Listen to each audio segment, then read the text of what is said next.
Some historians have considered the tracing of historiography's course from Clio to Cliometrics a nostalgic endeavor, akin to idle rummaging among dusty period pieces. They have been trying to restructure and redefine history without looking back beyond the recent decades, seemingly unaware that by doing so they were denying the fruitfulness of the very historical approach that they had originally set out to defend. The difficulties encountered in tracing historiography's course render such neglect explainable, but not justifiable. More accurately and substantially than anything else, the story of historiography can help define the task facing historians and historiography today, demonstrate the essential role of the historian, and dispel any present doubts about history's utility and viability. The issue of historiography's full modernity. Over the centuries, history's existence as a significant independent endeavor has appeared occasionally to be endangered by certain developments in human life, or by the temporarily overwhelming influence of other intellectual endeavors. The years since the late 1800s have produced two such periods of uncertainty for historians. One of them was located in the decades on either side of the year 1900. At that time, some historians, later counted among the new historians, worried about the future of history. History's response to modernity seemed to them inadequate in comparison to that of the new social sciences that were just then beginning their ascent to prominence. The concern persisted despite the fact that the criticized mainstream history had secured history a place among the disciplines in the new realm of scientific knowledge, and with it, in academics. Of course, as history became a discipline at that time, it was seen as by some historians as being uncertain. But in the end, the worries of these scholars proved unfounded. The 20th century posed severe challenges to historians, with its dizzying heights of achievements and abysmal depths of horror and brutality. Yet historiography responded with significant and innovative adjustments, albeit with some delays. The new historians had assigned themselves the task of reshaping mainstream history fully in the image of modernity. But during the decades after 1918, their desired new scientific history, conceived as social history, made slight progress. Only after the year 1945 did the extreme shocks of two world wars, the Great Depression, the horrors of atrocious authoritarian ideologies, that of fascism and communism, genocides and brutalities, and the suffering on a large scale previously unimaginable, provide an intellectual climate for remarkable historiographical innovation. Yet even then there was an initial delay. Change had run its rampant course. Now, for about 2 decades after the year 1945, mainstream history in Europe and America was marked by the desire for stability in the aftermath of the immense upheavals in modern history. Experience has shown that life does not tolerate the dominance of either change or continuity for any considerable length of time, but the emphasis on continuity took different shapes in specific national contexts.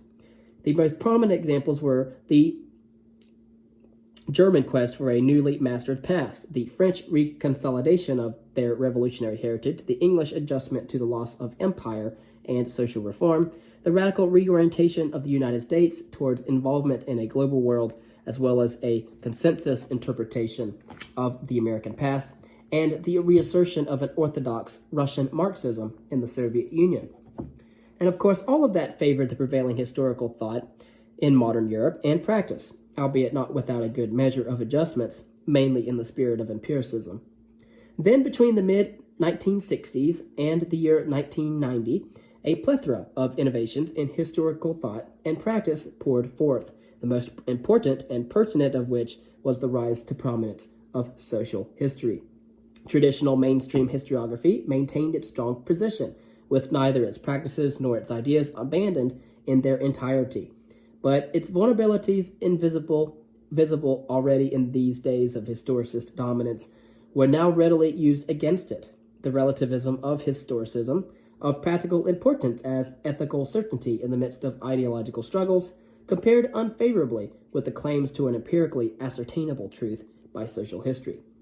The view of the individual as the key agent of history was seen to stand in the way of studying with appropriate methods and approaches the phenomena of a mass society. However, after adjustments, mainstream history retained sufficient claims on truth to remain an effective historical approach. With the individual's role now carefully delimited, a wealth of methods and approaches critically reassessed, and the importance of the state stripped of extreme nationalist colors, these elements survived radical reform attempts. Thus, the rise of social history led not to a total reconstruction of historical thought and practice, but to a large-scale widening of historiography's scope, its methods, and approaches to inquiry. Now, however, there were areas of life that were pushed temporarily out of the range of attention in some types of social history by historians. Political, diplomatic, and military history almost vanished in the early phase of the Annals group. The state was seen as one of a number of sub-phenomena in society. The events it shaped were considered ephemera in comparison to the grand social forces and structures. Accordingly, some American social historians saw the essence of a new history in rigorous quantification. Qualitative aspects receded into the background, and later on, social historians would put phenomena of the private sphere, such as childhood, marriage, and burial, into the center of their works. Interestingly enough, the basic worldviews varied greatly among well-known social historians, such as Ferdinand Brauddel's New Humanism, Lucien Febvre's skepticism towards progress, and the generally social and liberal democratic convictions of key proponents of the German Historische Sozialwissenschaft. By the 1980s, social history had grown into a far-flung and powerful endeavor of admirable creative force as an enterprise. Wide segments of human life had been opened to inquiry and found to be worthy of such attention. Corresponding methodological innovations enriched the historian's instrumental repertoire. In that new history had also been established a new continuity in stipulated grand forces and structures. Also, with some notable exceptions, social historians had affirmed, to different degrees, the concept of progress either as a humanizing development or as a process of rationalization.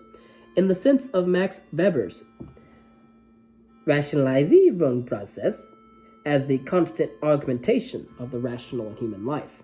In doing so, social history was well in tune with the spirit of modernity, but together with social history, all of historiography had become more encompassing of life. The broadening of its content found its parallels in the areas of methods, perspectives, and approaches. These developments reaffirmed history's vitality. And so we have, again, the recap, the mastery of the past, which in German is Vergangenheitsbewältigung. And then we have the constant augmentation of the rational and human life from Max Weber, which is the word Rationalisierungsprozess. Yet by 1980, very unexpectedly, began the second of the 20th century's periods of uncertainty about the historical endeavor. There were signs of an exhaustion of creative energy in social history, as has been typical in the trajectory of theories of history. But at the same time, scholars haunted by the horrors of the 20th century criticized modernity's faith in reason and progress as illusory, if not dangerous. All types of historiography experienced a formidable challenge by those who discerned no less than the emergence of a totally new age, that of postmodernity. These scholars either deprived progress of its promise of a perfect end stage or found it to be an inherently pernicious concept. The lever of the predicted change from modernity to postmodernity would be a radical redefinition of the dimension of time as it pertained to the human condition. That involved the relationship between continuity and change, or continuity and immutability, as well as the typical historical nexus between past, present, and expectations for the future. And as a result, when looking upon the past, reflecting upon it in the present to anticipate the future, the human condition will not only be far removed from the hopes and optimism engendered by the idea of progress, but also from the whole previous human existence.